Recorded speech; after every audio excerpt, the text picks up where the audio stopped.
s'est donné, mon Dieu s'est donné. je ne peux imaginer combien ça coûterait. À la croix, il a pris ma place. mon Dieu s'est donné. il a pris ma place, Il a pris ma place. Il a pris ma place. Oh, Jésus a pris ma place. Il a pris ma place. Oh oui, Il a pris ma place. Nous prions. Éternel, notre Dieu, nous bénissons ton nom. Nous te donnons toute la gloire. Merci encore pour ce jour nouveau. Merci pour la faveur, la grâce de t'être révélé à nous, Seigneur. Merci, Jésus, pour tes bienfaits dans nos vies, parce qu'elles sont nombreuses. Seigneur, nous voulons écouter ta parole. Nous voulons que tu nous parles, que ton Esprit Saint soit notre guide, soit notre conducteur, soit notre enseignant, et que l'humain que je suis se taise. Dans le nom de Jésus. Amen. Une fois de plus, bonjour peuple de Dieu.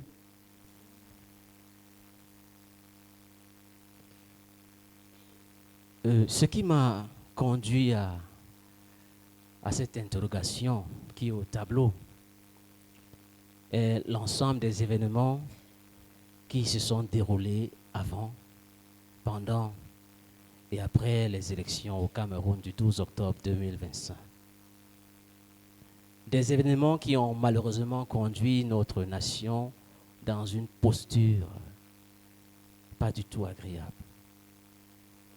Je dirais même déplorable.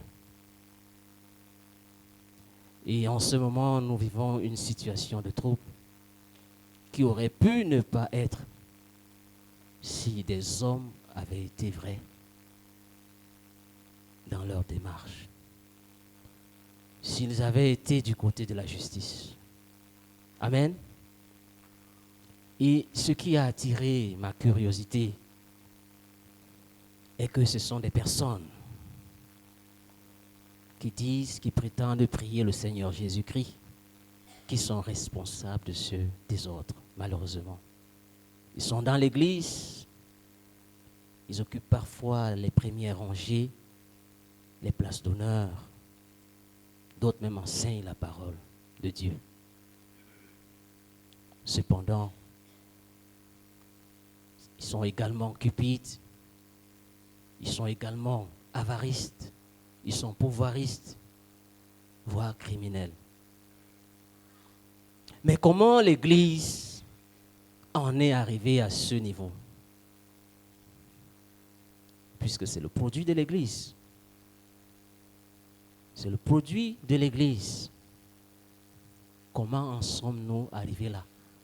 D'où ma question.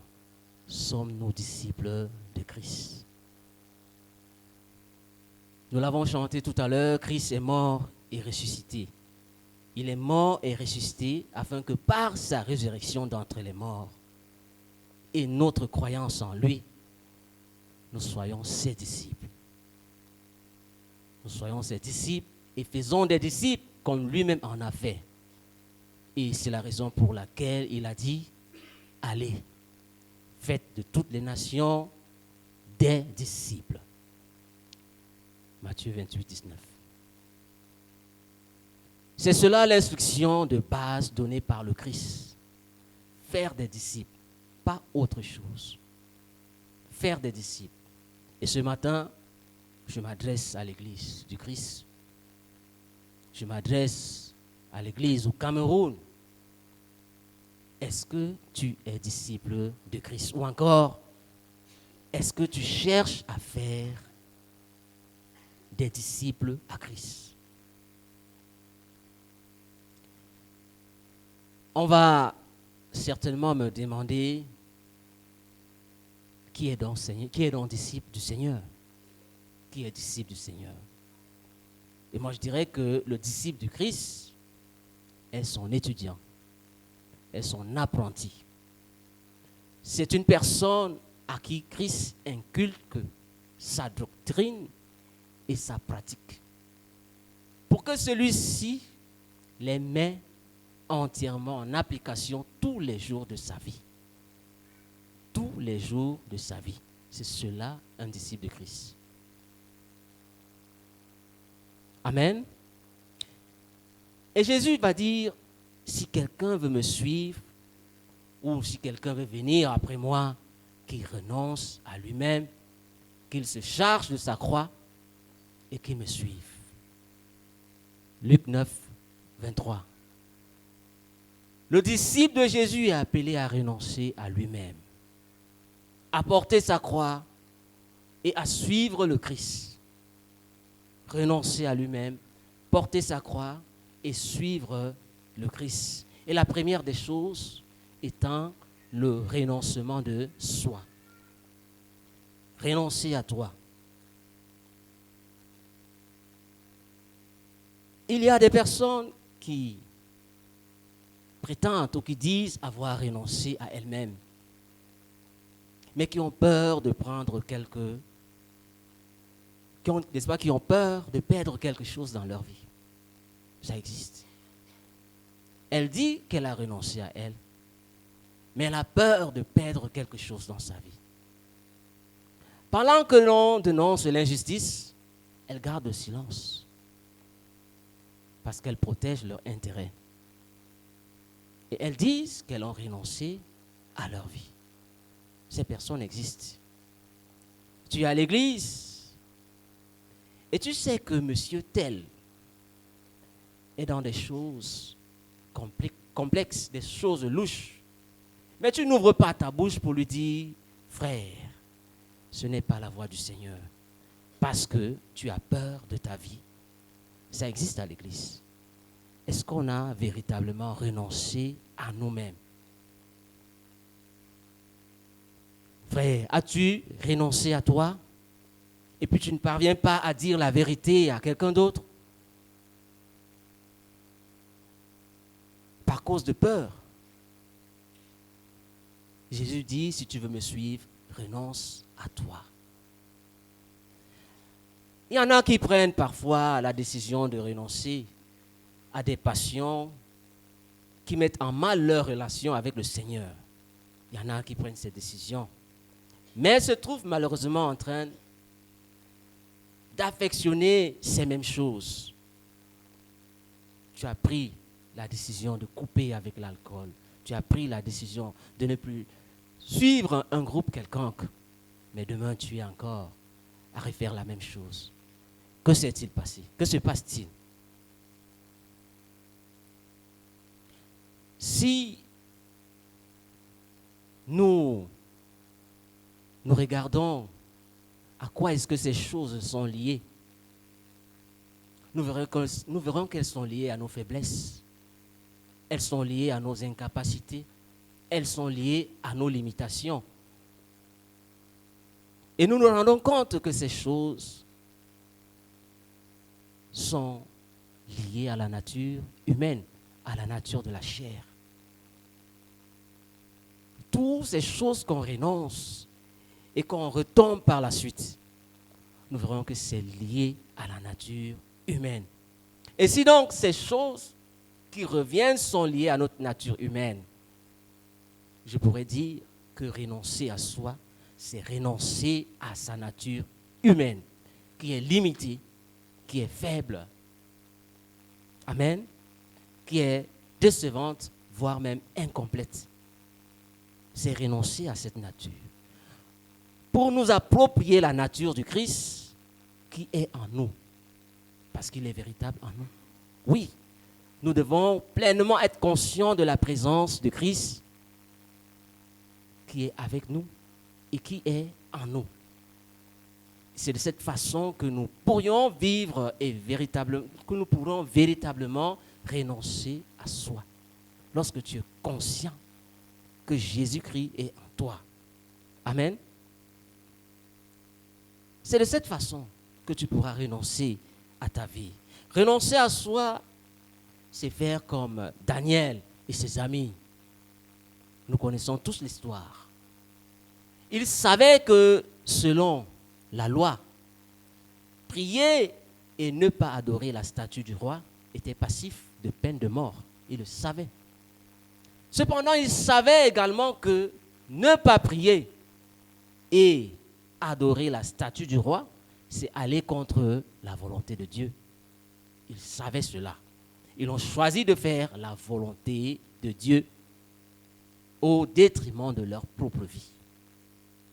Ils ont choisi la volonté de Dieu. Alors, nous devons être capables de dire la vérité, même lorsque nous voyons en face de nous la menace des humains.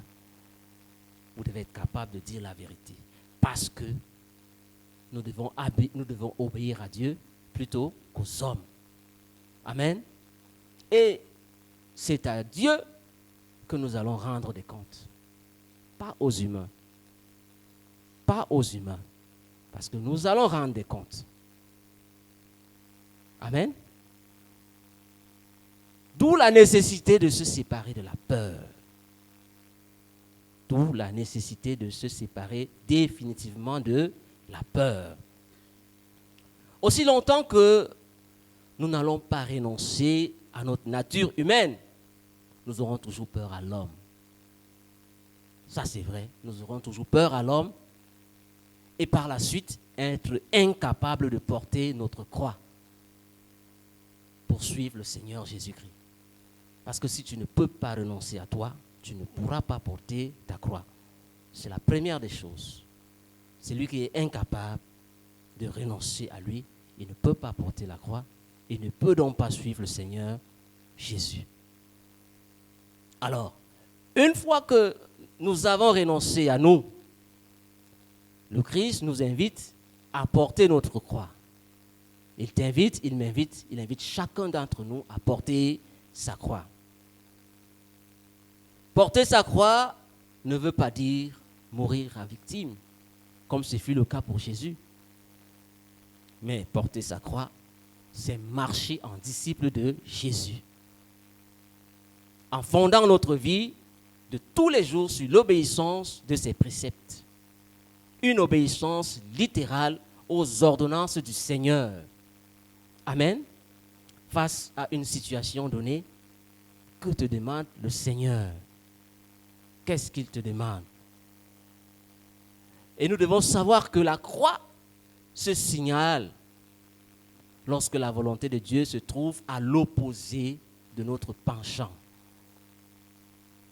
Lorsque la volonté de Dieu se trouve à l'opposé de nos aspirations, de nos intérêts. Voici par exemple une situation qui se présente. Si je choisis de faire la volonté de Dieu, qui va concourir à faire peut-être du bien à un grand nombre de personnes, je vais certainement perdre quelque chose de bien pour moi. Qu'est-ce que je fais? Je choisis de faire la volonté de Dieu et de supporter les douleurs. Amen. C'est ça la croix. Et donc pour porter notre croix, nous serons toujours appelés à faire le choix entre repousser la volonté de Dieu ou lui être obéissant. Il y a ce conflit qui naît.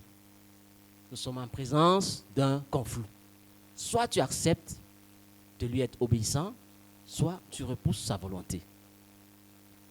De manière concrète, porter sa croix peut vouloir signifier accepter la persécution à cause du nom du Seigneur. Tu acceptes d'être persécuté. Parce que Jésus lui-même a été persécuté. Et il a d'ailleurs dit, s'ils m'ont persécuté, ils vous persécuteront aussi. Alors pourquoi tu refuses d'être persécuté lorsque tu es dans sa volonté? S'ils m'ont persécuté, ils vous persécuteront aussi. Jean 20, 15. Et si je refuse d'être persécuté à cause de ma relation avec Christ, alors je refuse de porter ma croix. Amen. les persécutions ne sont pas toujours négatives. Porter sa croix peut aussi vouloir dire sacrifier le confort matériel. Ayant constaté qu'autour de toi, des personnes vivent dans le manquement, alors tu te prives d'un certain confort pour faire naître l'espoir dans la vie d'une personne, dans la vie d'une famille. Tu te prives, n'est-ce pas, d'un confort. Tu sacrifies peut-être ton argent, l'argent de ton carburant, pour acheter le médicament à celui qui est malade. Amen. Et tu vas à pied. Il n'y a pas de mal à cela. C'est ça le sacrifice. C'est ça porter sa croix. Tu ne vas pas te dérober d'apporter une assistance lorsque le Seigneur a permis.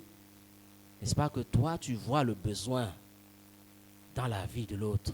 Tu ne peux pas te dérober de cela. Même si tu dois te priver de quelque chose, tu dois le faire. Porter sa croix, c'est encore beaucoup d'autres choses. C'est parfois accepter de vivre dans l'humiliation à cause de l'intérêt du Christ. C'est parfois accepter d'abandonner même ses droits à cause de l'amour qu'on a pour le Seigneur Jésus-Christ. Amen. Et lorsqu'on porte sa croix, bien évidemment, plusieurs bénéfices en découlent pour celui qui accepte de porter sa croix. Lorsque tu te charges de ta croix, les mauvais caractères que tu traînes vont s'envoler. La colère que tu as va partir. Le mensonge va partir. Lorsque tu portes ta croix, tous ces mauvais caractères vont partir. Le vol, ça va partir. Si tu es orgueilleux ou orgueilleuse, tu deviendras humble. Tu seras littéralement transformé. Sans oublier que l'Éternel résiste aux orgueilleux et fait grâce aux humbles. Amen. En portant ta croix, les vaines ambitions que tu as vont disparaître. Les penchants égoïstes et charnels ne seront plus ton partage.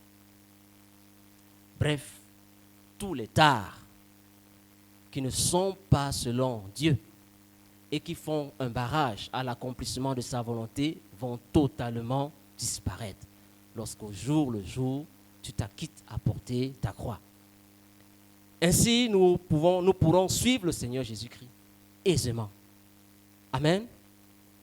Autre chose que nous devons savoir est que nous ne pouvons porter notre croix et suivre le Seigneur Jésus si nous ne demeurons attachés à la parole. On va toujours revenir à la parole. C'est impossible. Si tu ne demeures attaché à la parole, tu ne peux pas porter ta croix et le suivre. Amen. Il dira dans Jean 8, 31, lorsqu'il parlait aux Juifs, « Si vous demeurez dans ma parole, vous êtes vraiment mes disciples. Si vous demeurez dans ma parole, vous êtes vraiment mes disciples. » Le disciple de Jésus fait de la parole de Dieu, la parole de Dieu, le lieu de sa demeure, le lieu de son habitation.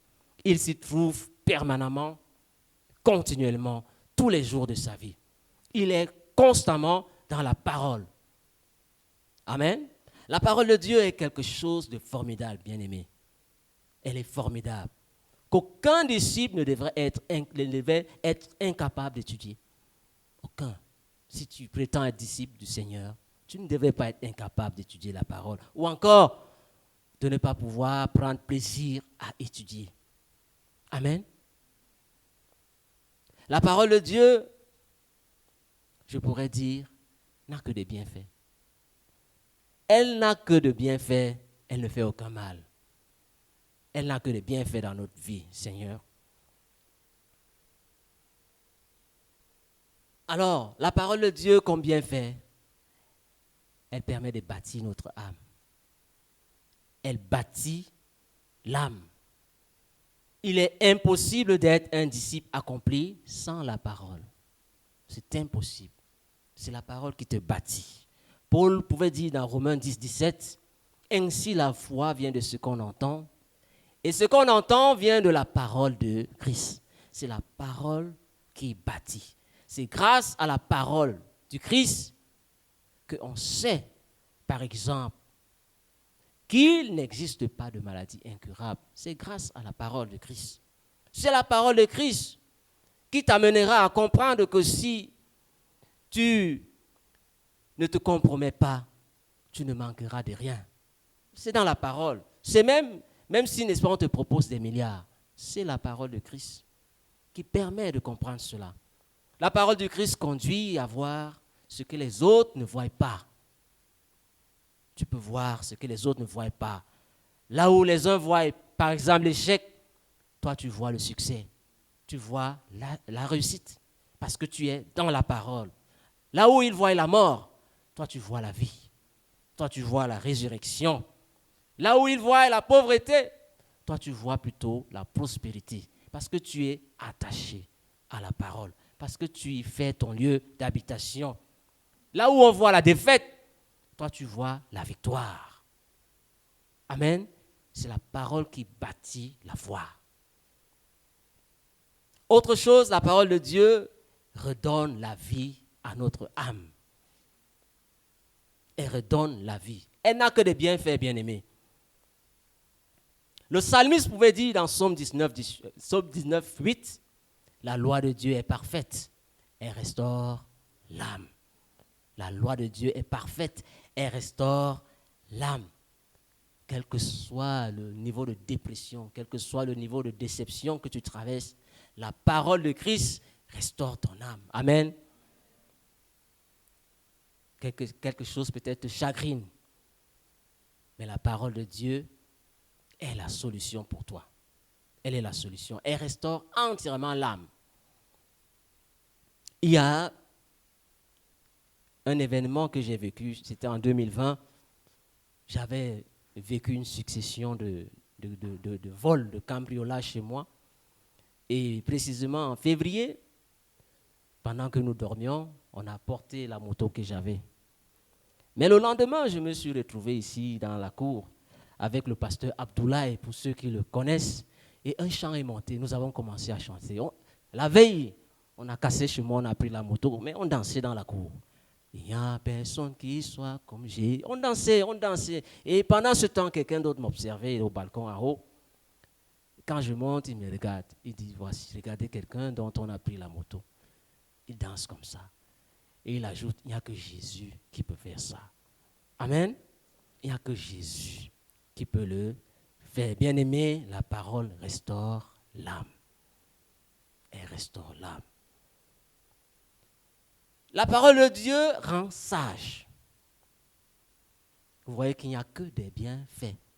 Elle rend sage. Toujours le psalmiste pouvait dire, la révélation de tes paroles est claire. Elle donne l'intelligence aux simples. Amen. Psaume 119, verset 130. Elle rend sage. En te délectant, n'est-ce pas, de la parole de Dieu, tu as de l'intelligence pour prendre les bonnes décisions. Tu parviens à prendre des bonnes décisions. Tu ne poses pas des actes à apporter du trouble. Tu ne détruis pas, tu ne divises pas lorsque tu demeures dans la parole de l'Éternel. Tu sais parler à tes enfants, tu sais parler à ton époux, tu sais parler à ton épouse, parce que tu as fait de la parole de l'Éternel ton lieu d'habitation. Amen. Tu es un homme ou une femme sage à cause de la parole de l'Éternel. La parole de Dieu nous donne la victoire dans le monde spirituel. Le simple fait de lire et de méditer la parole, tu as la victoire.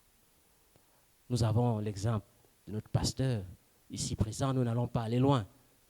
Comment est-ce qu'il est sorti de là où il était?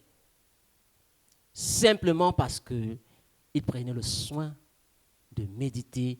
Il prenait, n'est-ce pas, du sérieux devant la parole de l'Éternel, sans que quelqu'un ne vienne l'imposer les mains ou prier avec lui. Peut-être qu'il y en a qui ont prié pour lui. Amen. Mais il est sorti de là. Quelqu'un qui pouvait renverser un camion. Quelqu'un qui pouvait faire croiser 2 voitures. Quelqu'un qui faisait le mal. Il est sorti de là parce qu'il a pris du temps devant la parole du Seigneur. Amen. Donc la parole de Dieu est une arme, je dirais, fatale pour l'ennemi. Elle est très fatale. Tu es tourmenté par les forces des ténèbres. Tu fais des cauchemars. La parole est la solution. Lis la parole et les ténèbres vont reculer, comme on a chanté tout à l'heure. Elles vont reculer. Lorsqu'on va vouloir t'atteindre mystiquement, tu auras toujours la victoire à cause de ce que tu es attaché à la parole. Amen. Ils viendront, mais ils vont trouver la parole en toi. Ils ne pourront pas t'atteindre. La parole de Dieu nous sanctifie. Elle t'éloigne du désordre. Elle t'éloigne de la vie mondaine. Parce que tu es attaché. Et Jésus disait à ses disciples, Jean 17, 17, sanctifie-les par ta vérité. Ta parole est la vérité. C'est la parole qui sanctifie. Amen. Donc par la parole, nous sommes sanctifiés. Tu ne triches plus. Tu ne fraudes pas. Tu ne voles pas. Tu ne mens pas. Parce que tu es au contact de la parole. Et lorsque tu es un homme, tu ne t'acharnes pas avec les hommes. Amen. Lorsque tu es une femme, tu ne t'acharnes pas sur les femmes. Lorsque tu es attaché avec la parole. Ces choses ne sont pas le partage de ceux qui sont attachés à la parole. Tu t'abstiens de faire certaines choses que les autres font sans s'inquiéter. Tu t'abstiens parce que pour toi, c'est un péché. Parce que pour toi, ça peut faire chuter ton frère. Alors tu t'abstiens. C'est ce que la parole permet de faire. En nous attachant à la parole de Dieu, on vit loin du péché. Amen. On vit loin du péché. La parole de Dieu nous guérit. Elle nous guérit. Proverbe 4 dit ceci. Mon fils, sois attentif à mes paroles. Prête l'oreille à mes discours. Qu'ils ne s'éloignent pas de tes yeux. Garde-les dans le fond de ton cœur. C'est la vie pour ceux qui les trouvent. C'est la santé pour tout leur corps. C'est la santé pour tous les corps. La parole de Dieu est la santé pour tout ton corps. Amen. Pas une partie de ton corps, mais tout ton corps. Tu veux garder ton corps en santé, prends du plaisir à demeurer dans la parole. Prends du plaisir. Tu verras que les maladies vont s'enfuir. Amen. Elles vont s'enfuir seules. Notre sœur coréenne qui est ici, une fois avait fait un déplacement dans son pays et elle a fait un bilan de santé. À l'issue du bilan de santé, les médecins étaient curieux de voir que les résultats étaient pour la personne qui était devant eux. Parce que selon eux, la personne devait être morte. C'est ce qu'elle nous a dit. Mais pourtant, elle était bien portante. Nous savons comment est-ce que la médecine a évolué là-bas. Pour eux, rien ne fonctionnait normalement dans son organisme. Rien. Mais elle était bien portante. À cause de quoi? La parole. Je connais comment elle lit la Bible. À cause de la parole. La parole du Seigneur guérit. Amen. C'est la santé pour ton corps. Comme le dit le proverbe. Alors, je vais conseiller à quelqu'un qui m'écoute certainement que les médecins lui ont dit ne lis pas plus d'un certain temps. Moi, je vais lui demander de lire avec appétit la parole de l'Éternel. C'est la santé pour sa vie. Amen. Donc, ne laisse pas l'ennemi te voler ta santé. C'est totalement gratuit. La parole de Dieu est la santé. Si tu la cherches, est la santé. La parole de Dieu réconforte. Voici encore un autre bienfait. Elle nous donne du réconfort. Et là, c'est Paul qui va le dire dans Romains 15, 4.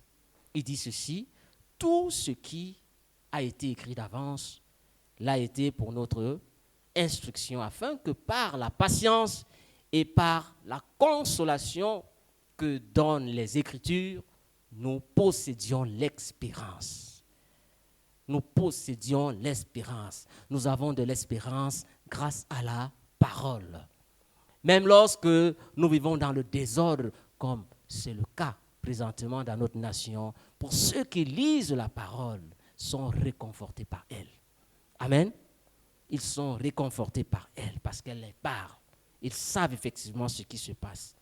Alors que tu crois que tout est perdu et que tu te lamentes, Dieu te parle et te donne du réconfort au travers de sa parole. Amen. Bien-aimés, lisons la parole. Il n'y a que des bienfaits. La parole de Dieu nous protège également. Elle nous protège. Proverbe 30 dit, verset 5, toute parole de Dieu est éprouvée. Il est un bouclier pour ceux qui cherchent en lui un refuge. La parole de Dieu, c'est un bouclier. Amen. Donc, ça peut être utilisé à titre préventif. Tu n'as pas besoin d'attendre, de tomber. Amen. Donc, la parole de Dieu peut être utilisée, comme j'ai dit, à titre préventif pour empêcher que tu sois atteint par l'ennemi. Ce n'est pas parce que tu vas poser ta Bible sur ton bureau, pour certains qui le font, ou sur ton lit, ou dans ton sac, que l'ennemi ne pourra pas t'atteindre. Ce n'est pas ça. Amen. Ce n'est pas pour ça. Pose ta Bible sur ton bureau tous les jours. Pose-la même sous ton oreiller. Pose-la, mets-la dans ton sac. Marche avec ta Bible. Tant que ce n'est pas en toi, l'ennemi pourra te toucher. Amen. Pour être protégé de l'ennemi, il doit trouver que tu es la parole. Que tu sois la parole. Alors lorsqu'il vient vers toi, il doit rencontrer la parole en toi. Il doit la trouver en toi. En lisant la parole avec appétit, de façon régulière, on ne pourra pas te coopter dans les sectes. C'est impossible. C'est impossible. Amen. Parce que la parole sera pour toi un bouclier. Elle sera un bouclier. La parole de Dieu nous remplit de joie. Elle nous remplit de joie. Psaume 119, 111 dit ceci: tes préceptes sont pour toujours mon héritage, car ils sont la joie de mon cœur. Amen. Donc la parole de Dieu nous remplit de joie. Les préceptes du Seigneur sont la joie de ton cœur. C'est ce qui peut te donner la joie. Tu as pensé que l'argent ferait la joie de ton cœur. Il y en a qui pensent que c'est l'argent. Pourtant, il y a des milliardaires ici qui ne se fatiguent jamais de continuer de chercher l'argent. Ils ne sont pas contents. Ils sont multimilliardaires, mais ils n'ont pas la paix, ils n'ont pas la joie. Ils continuent de chercher l'argent. Ils sont même prêts à s'accaparer de l'argent du pauvre. Amen. Est-ce que l'argent donne le bonheur? Est-ce que l'argent donne la joie? Elle ne donne pas la joie. Elle ne donne pas la joie. Amen. La joie ne se trouve pas non plus dans les bars. Elle ne se trouve pas dans les cabarets. Élysée, elle ne se trouve pas là-bas. On ne la trouve pas dans les boîtes de nuit. La joie n'y se trouve pas. Parce que lorsque l'alcool va disparaître, lorsque nous ne serons plus avec nos compagnons de l'alcool, les soucis, la tristesse, tout cela va revenir. Amen. Ça va revenir. Changer d'épouse, changer d'époux ne donne non plus la joie. Ce n'est pas parce que tu vas te séparer de ta femme ou que tu vas te séparer de ton mari que tu auras la joie. Ce n'est pas cela. Amen. La femme samaritaine a changé combien d'hommes? 6. Jusqu'à 6. Elle n'a jamais eu la joie. Mais c'est lorsqu'elle a rencontré le Seigneur Jésus-Christ qu'elle a eu la joie. Amen. C'est en ce moment. C'est uniquement lorsqu'elle a rencontré le Seigneur qu'elle a été comblée de joie. Seule la parole peut te donner la joie qui déborde et qui demeure. Amen. Seule la parole. La parole de Dieu nous guide. Que des bienfaits. Elle nous guide. Elle nous guide. Psaume 119, verset 105 dit « Ta parole est une lampe à mes pieds, une lumière sur mon sentier. » C'est elle qui éclaire mon chemin. C'est elle qui me montre le chemin. Elle me guide. Que dit la parole par rapport à ce qu'on t'a proposé comme deal? On t'a proposé un deal quelque part. Tu es dans la confusion. Que dit la parole? C'est la lumière. C'est elle qui va te montrer le chemin à prendre. Pendant que tu es embarrassé, réfère-toi à la parole qui est la lampe à tes pieds. Amen. Elle est la lampe à tes pieds. Et elle va te donner le choix, n'est-ce pas, dans ta vie. Que dit la parole concernant l'acte que tu t'apprêtes à poser? Tu veux poser un acte. Qu'est-ce que la parole dit à propos? Tu es dans un dilemme. Fais appel à la parole. La parole ne peut que te conduire vers le meilleur des choix. Vers le meilleur des choix. Amen. Et alors pour ceux qui ne lisent pas, qui ne veulent pas lire, tu sauras comment. Tu feras comment? La parole de Dieu est formidable. La parole de Dieu nous rend prospères. Elle nous rend prospères. Tu veux la prospérité? Habite dans la parole. Fais de la parole ta demeure. Ça, c'est le conseil que l'Éternel a donné à Josué. Josué 1:8. Médite la parole jour et nuit. Ça rend prospère. Amen. Je connais un frère avec qui nous avons passé le 1er janvier ici, toute la journée. Nous étions là. Mais dans la parole, il a eu quelque chose qu'il a mis en application. Aujourd'hui, c'est un étudiant. Il a au moins 100 000 francs par mois à cause de l'activité qu'il a reçue pendant que nous passions du temps ici. À cause de la parole. Ça, c'est sans compter ce qu'il donne aux gens. Hein. Sans compter ce qu'il envoie à ses parents. Il aide, mais ce que lui-même il trouve comme bénéfice, au minimum 100 000. Ici, nous étions ensemble. Il a mis ça en application depuis janvier. Ça, c'est son témoignage à moi. Il a au minimum 100 000. Amen. Donc, ça rend prospère. Voici, en quelque sorte, une quintessence de ce que doit vivre un disciple à cause de son attachement à la parole de l'Éternel. Alors, est-ce que nous vivons cela? C'est la question. Est-ce que nous vivons cela? Dire que nous restons attachés à la parole, c'est choisir de faire de Christ notre priorité. C'est choisir de faire de Christ la priorité dans ta vie. Il doit être la priorité. Et lui-même le dit dans Luc 14, 26. Jésus dit ceci: si quelqu'un vient à moi, et s'il ne hait pas son père, sa mère, sa femme, ses enfants, ses frères et ses sœurs, et même sa propre vie, il ne peut être mon disciple. C'est le Seigneur qui le dit. Christ passe avant tout.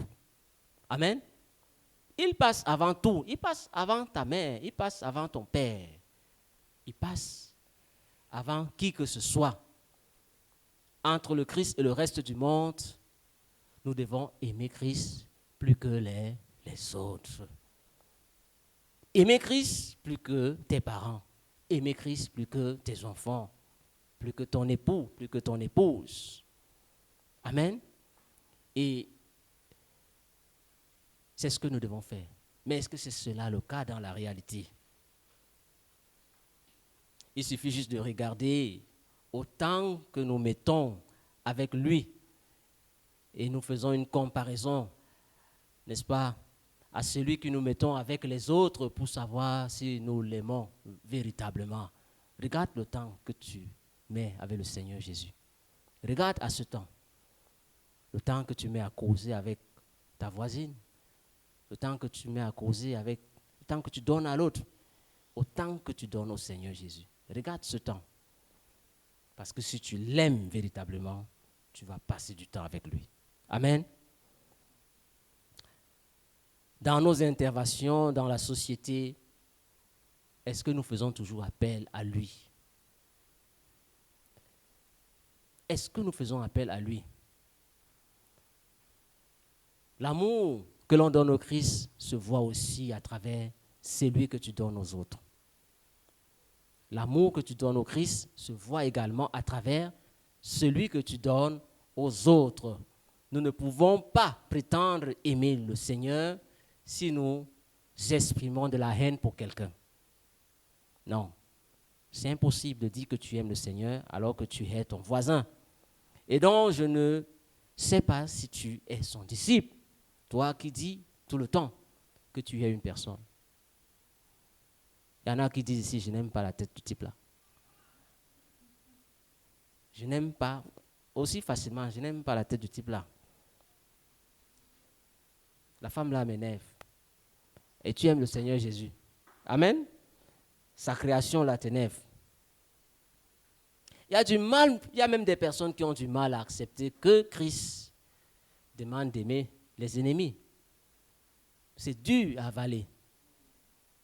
C'est tellement dur de montrer aux uns et aux autres comment se comporter dans la société.